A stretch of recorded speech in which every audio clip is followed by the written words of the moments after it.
నేను ఒక సూఫీ మత గురువుని. నేను హనుమాన్ జంక్షన్లో 20 సంవత్సరాల నుంచి మెడిటేషన్ మాత్రమే చేయిస్తాను. ఇటీవల కొన్ని రోజులుగా నాపై కొంతమంది సోషల్ మీడియాలో దుష్ప్రచారం చేస్తున్నారు. నాకు కులం లేదు, మతం లేదు. అనేక ప్రాంతాల నుంచి, ఇతర రాష్ట్రాల నుంచి కూడా నా దగ్గరకు వస్తున్నారు. నేను ఎటువంటి ఆపరేషన్ చేయను. నా దగ్గరకు వచ్చిన వారికి ఒక వాటర్ బాటిల్ నీరు, కొంచెం మట్టి మరియు నేను నమ్ముకున్న దేవుడి తాయెత్తు ఇస్తాను తప్ప ఏ ఇతర మందులు ఇవ్వను. ఈ నోట ఆ నోట ఒకరి నుంచి ఒకరు తెలిసి జనం వస్తున్నారు తప్పితే నేను ఎటువంటి ప్రచారం చేయలేదు. నాలో ఏదైనా తప్పిదనం ఉంటే నిరూపించి శిక్షించవచ్చని కోరుతున్నారు. డాక్టర్ గారు కాదు కదా సార్, మీరు మెడికల్ సర్టిఫికేట్ లేదు కదా సార్, మీరు వైద్యం ఎలా చేస్తున్నారు? నేను అది వైద్యం ఎక్కడ చేస్తున్నా? వైద్యం చేస్తున్నారు అంటున్నారు కదా సార్. అదేనండి, వైద్యం మీరు చూడాలి, వైద్యం చేస్తున్నానని.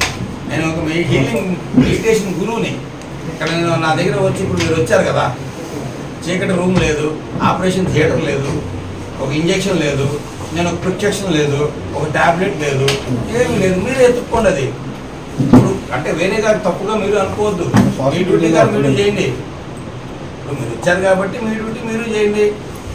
దాంట్లో కూడా జనాన్ని కాడ నేను జనరల్గా కొద్ది సపోర్ట్ చేశాను. నేను ఎప్పుడు ఇంతవరకు లైఫ్లో చేయలేదు. నాకు సూఫిజం, కులం లేదు, మతం లేదు. నేను వైద్యం ఏం చేస్తున్నాను, అందరూ ఇక్కడే పెట్టా, ఎందుకంటే పంపించేశాడు అనకుండా. నేను వైద్యం ఏం చేస్తున్నా, డాక్టర్ రూమ్ ఎక్కడ ఉందో ఏంటో, మీరు ఎన్ని నాకు డబ్బులు ఎవడెంత ఇస్తున్నాడో ఇవన్నీ ఏంటంటే ఒకటండి, అన్నదానాలకి మీరు వాళ్ళు నచ్చి ఇచ్చినప్పుడు రేపు పొద్దు నేను ఇచ్చానని చెప్పేసి వేరేగా ఎవడో వచ్చేసి దారిని పోయి నేను 50 లక్షలు ఇచ్చానండి అంటే దాన్ని తీసుకుంటే నేను చేయగలిగింది ఏం లేదు. ఇది నాకు మాట్లాడటం ఇంతకన్నా రాదు. కొద్దిగా ఏంటంటే మా భాషా విధానం కూడా తేడా అవుతుంది, కాంపిడెన్స్ కాబట్టి. ఇంకా మీకు ఎవరిని అడిగితే నేను దానికి సమాధానం ఇస్తాను. అంటే ఇప్పుడు పోలీసులు వచ్చి చెక్ చేశారు? ఏం లేదండి, వాళ్ళ వల్ల కూడా నాకు ఎటువంటి ఇబ్బంది లేదండి. నాకు వచ్చి ఏం చెప్పలేదు వాళ్ళు, నాకేమి నోటీస్ ఇవ్వలేదు, నాకేం కంప్లైంట్ పెట్టలేదు, నాకేం పిలిపిలేదు. వాళ్ళ వల్ల కానీ నాకు ఎటువంటి ఇబ్బంది లేదు. ఎవరి వల్ల నాకేం ఇబ్బంది జరగల.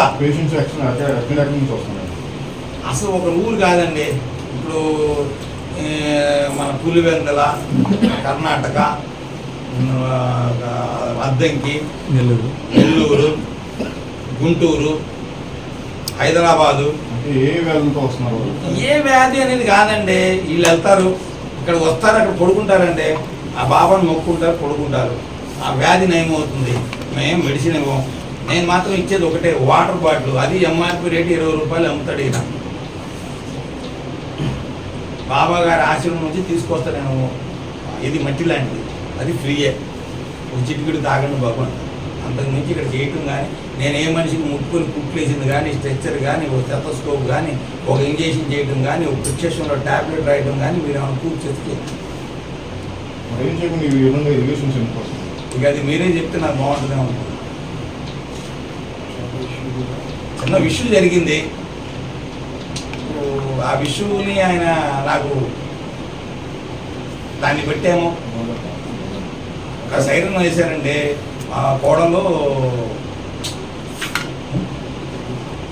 కాలేజీకి వెళ్ళి వస్తున్నారు, కొంచెం అర్జెంట్ సైరన్ వేశారు. ట్రాఫిక్లో అక్కడ మరి ఆర్టీసీ బస్ స్టాండింగ్ ఎదురుగా ప్రైవేట్ ట్రాఫిక్స్ పెట్టి